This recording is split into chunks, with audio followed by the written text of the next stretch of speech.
तो क्या ललिता के लिए विद्यापति का प्रेम वास्तव में श्री कृष्ण के प्रति उनके भक्ति के समान था? हाँ प्रभु, बताइए ना।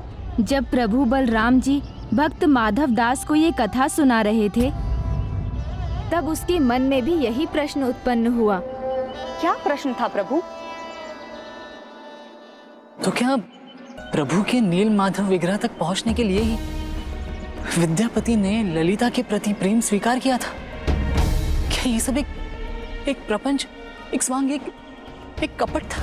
ये सत्य है, विद्यापति वहां नील माधव विग्रह को ढूंढने के लिए ही पहुंचा था। किंतु ये भी सत्य है कि उसे ललिता से सच्चा प्रेम भी हो गया था। और जहां एक ओर उनके प्रेम का परिणाम बना तो ललिता के साथ उसका विवाह हो गया, वहीं दूसरी ओर यह विद्यापति के लिए कठिनाई का कारण भी बना। मैं कितना सौभाग्यशाली हूँ जो मुझे तुम जैसी अपूर्व सुंदरी का पति बनने का सौभाग्य प्राप्त हुआ।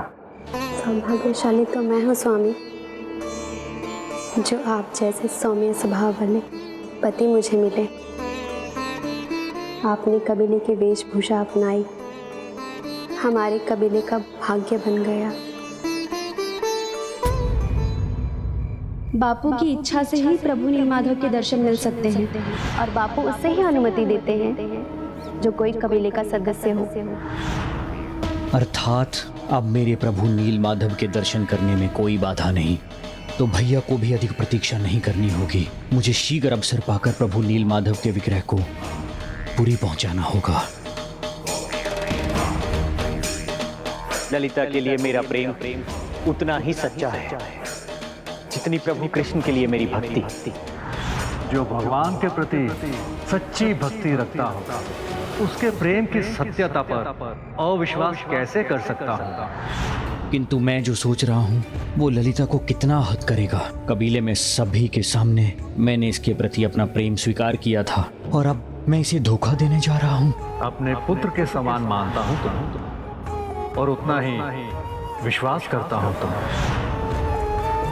और जानता भी कि तुम मुझे कभी निराश नहीं करोगे।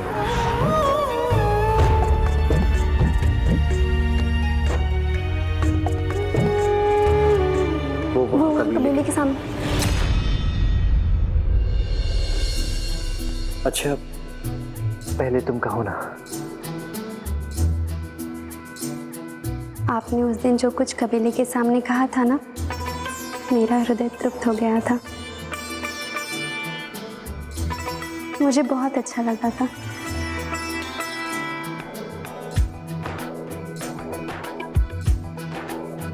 आंखें हृदय का दर्पण होती है, और आपकी आंखें बता रही हैं कि बोली हुई बात एक एक सत्य थी।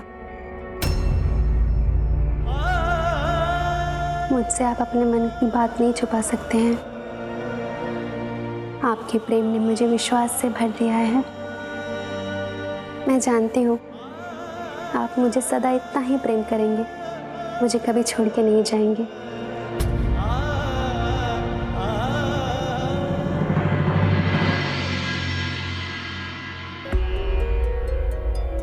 नहीं जाएंगे ना?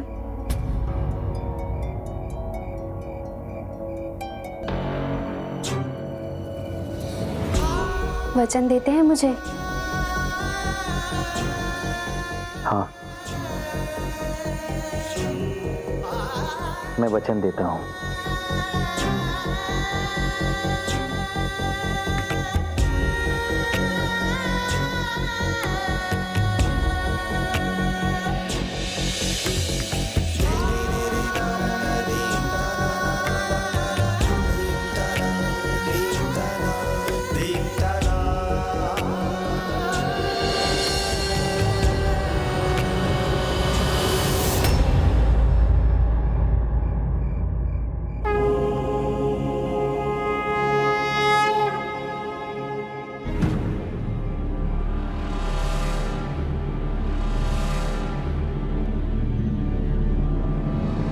राजन, मैं अत्यंत निराश हूँ।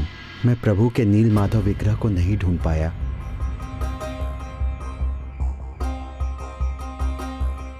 चिंता न करें, विद्यापति एवं 2 अन्य पंडित अभी लौटे नहीं। मुझे अपने अनुज विद्यापति के वचन पे पूर्ण विश्वास है। वो हर अवस्था में प्रभु के विग्रह के साथ अवश्य लौटेगा। इसलिए आप खाली हाथ लौटने पे निराश ना हो।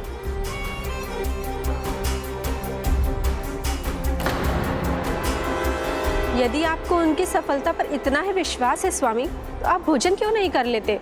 दिन में एक बार ही फलाहार करने का कठोर व्रत क्यों रख लिया आपने? मेरे प्रभु श्री जगन्नाथ जी में मेरी अटूट श्रद्धा है, इसलिए मुझे ज्ञात है वो उनका मान अवश्य रखेंगे। प्रभु नील माधव अवश्य आएंगे और उनके आगमन तक ये व्रत उनके प्रति मेरी अटूट भक्ति।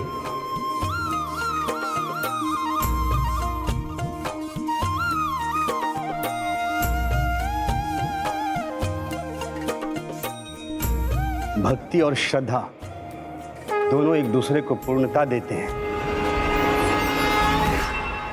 उचित कहा इंद्रद्युम्न ने। भक्ति में श्रद्धा का भाव ना हो तो भक्ति नहीं, और श्रद्धा भी भक्ति बिना पूर्ण नहीं। किंतु प्रभु, आपके इस भक्त को उसकी भक्ति और श्रद्धा का फल प्राप्त होगा? ये तो विद्यापति पर ही निर्भर करेगा ना देवी। इसकी श्रद्धा किसके प्रति अधिक है? अपनी पत्नी के प्रेम के प्रति या अपने अग्रज द्वारा दिए गए कार्य के प्रति?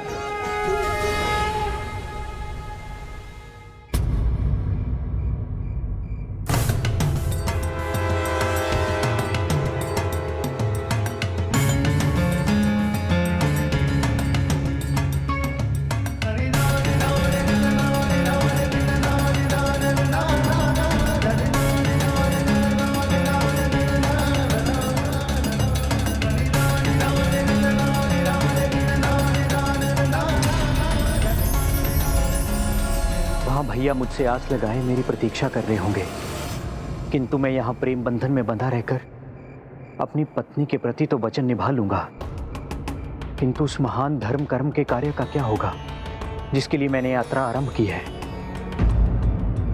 वो तो अधूरा रह जाएगा। उसे पूर्ण करने से मैं वंचित रह जाऊंगा। नहीं, मुझे इस दुविधा को सुलझाकर शीघ्र ही अपना चुनाव करना होगा और फिर दृढ़ता से उसके ऊपर चलना होगा।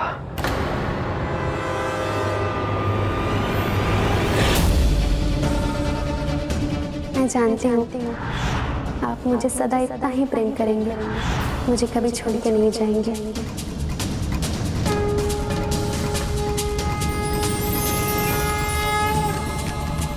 जाओ भ्राता, प्रभु का आशीष इस पुष्प के रूप में तुम्हारे साथ हमारे कार्य में सफलता प्राप्त करा। जाओ भ्राता। नहीं जाएंगे ना?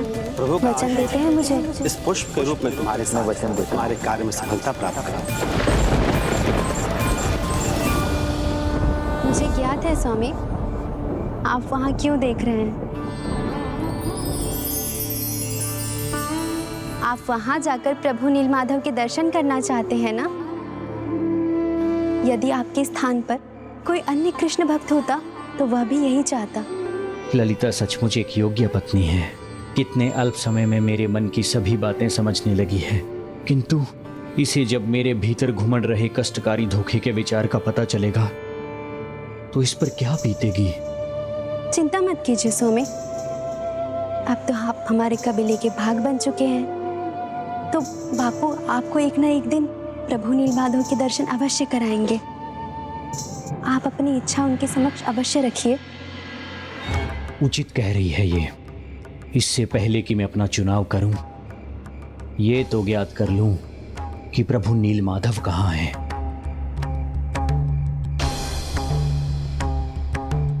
संभव है उनके दर्शन से मेरी दुविधा का हल हो जाए। फिर क्या हुआ? क्या उसके ससुर ने उसकी इच्छा मानकर उसे नीलमाधव विग्रह के दर्शन की अनुमति दी? किसी भी भक्त को उसके भगवान के दर्शन केवल भगवान की इच्छा पर ही निर्भर है माधव। प्रभु नीलमाधव के दर्शन किसे होंगे और किसे नहीं, इसका निर्णय अन्य कोई नहीं, एकमात्र प्रभु नील माधव जगन्नाथ जी ही कर सकते हैं। उनके दर्शन पाने के लिए भक्ति और श्रद्धा के साथ अपनी योग्यता को भी प्रमाणित करना पड़ता है, तभी प्रभु की भक्ति प्राप्त होती है।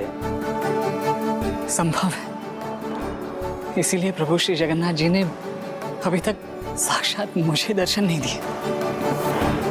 मुझे भी भक्ति और श्रद्धा से उनका कृपा पात्र बनना होगा। संभव है। तो मुझे बताइए, विद्यापति ने उनके दर्शन पाने का अधिकार अर्जित करने के लिए क्या किया? सर्वप्रथम विद्यापति ने अपने ससुर जी से निवेदन किया। आप जो कहेंगे मैं करूंगा, बस मुझे एक बार प्रभु नीलमाधव के दर्शन का सुख पा लेने दीजिए। आप मेरी जो भी परीक्षा लेना चाहते हैं ले लीजिए।